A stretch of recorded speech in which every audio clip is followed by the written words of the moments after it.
இனிய காலை வணக்கம். இது ஒரு விழிப்புணர்வு வீடியோ. 2 ஸ்டண்டு இதயத்தில் வைக்கப்பட்டு நேற்று தான் டிஸ்சார்ஜ் ஆனேன். இன்னைக்கு காலையில் மீண்டும் எனது செய்திகளை, உணர்வுகளை, அறிந்தவைகளை பகிர்கிறேன். இப்போது சொல்லப்போகிற டாபிக் என்னென்னா, சார் இந்த இதய நோய்க்காக மருத்துவத்துறையில் சொல்கிற இந்த வார்த்தைகள் எல்லாம் ஆஞ்சியோகிராமு, ஆஞ்சியோபிளாஸ்டி, பைபாஸ் சர்ஜரி என்னென்னவோலாம் சொல்கிறாங்கல்ல சார், ஃபேஸ் மேக்கரு இதெல்லாம் ஏமாத்து வேலை சார். நல்லா காசு பார்க்குறாங்க சார் இதய நிபுணர்கள்லாம்.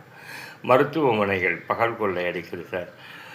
இப்போ ஒவ்வொருத்தரும் ஒவ்வொரு பேக்கேஜிலலாம் போயிட்டு 5 லட்சம் 3 லட்சம் இப்படிலாம் அடிக்கிறாங்க சார்ன்னு சொல்லிட்டுலாம் நிறைய யூடியூப்பில் விழிப்புணர்வில் நிறைய பேர் பேசுகிறாங்க, பப்ளிக்காக பேசுகிறாங்க. அதை பற்றி தான் பேச போகிறோம். என்னுடைய அனுபவம் சார், நமக்கு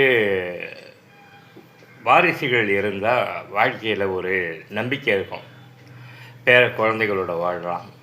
மகன் நம்மளுடைய பொறுப்பை சுமப்பான். முதுமை காலத்தில் மகனோ மகளோ நம்மளை பார்த்துப்பாங்க. நாம் கடமையெல்லாம் முடித்தோம். இதுங்க நம்மளை காப்பாற்றோன்னு சொல்லிட்டு ஒரு நம்பிக்கையாவது இருக்கலாம். இல்லைன்னா ஒரு மாதம் சரியாக ஒரு 50,000 ரூபாய்க்கு பென்ஷன் வந்துச்சுன்னா நிம்மதியாக இருக்கலாம். சொந்தமாக சொத்து வீடு அந்த மாதிரி இருந்தால் நிம்மதியாக இருக்கலாம். இதெல்லாம் எதுவுமே இல்லாமல் அன்றாடங்காட்சியாக எத்தனை வயசானாலும் அத்தனை வயசு வரைக்கும் வேலைக்கு போனால் தான் ஜீவனம் சோத்துக்கு வழின்று என்னை போல் சினிமா போராளிகள் மனிதர் நிறைய பேர் இருக்காங்க. நான் ஒத்தனா இருக்கேன் இந்த உலகத்தில். 800 கோடி பேர் இருக்கு. இப்போது அது எவ்வளோ பேர் இருப்பான் நம்ம. எங்களுக்கெல்லாம் இந்த மாதிரி இதய நோய் வர்றப்போ அதுக்கு வைத்தியம் பார்க்காமல் இருக்க முடியாது. போய் தான் ஆகணும், நம்பித்தான் ஆகணும். நம்மளைனாலும் சரி பேலன்ஸ் பண்ணிக்கலான்னு இருந்தாலும் வீட்டில் பொம்பளைங்க சும்மாவா வருது. அவங்கள நம்பிலாம் நம்ம இருக்கும். இல்லைன்னா சோறு விழா தட்டில் கூட ஒத்துழைச்சி வாழ மாட்டாங்க. நிம்மதி இருக்காது, பீஸ்ஃபுல் இருக்காது.